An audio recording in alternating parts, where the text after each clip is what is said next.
Hello বন্ধুরা, কেমন আছো? আশা করি সবাই ভালো আছো, আমিও ভালো আছি।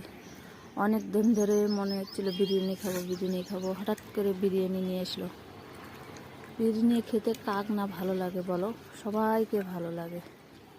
তো আমি এখানে বিরিয়ানি খাচ্ছিলাম, আর আমার ছেলে দেখো পেঁয়াজ দেখাচ্ছিল, পেঁয়াজ আর শসা প্লেটে ঢালছিলাম, ওগুলোই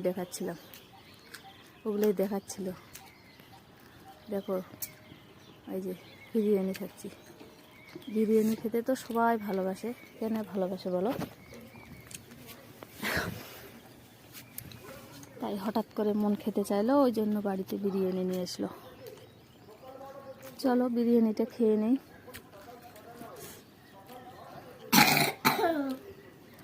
খেতে ভালোই লাগছে।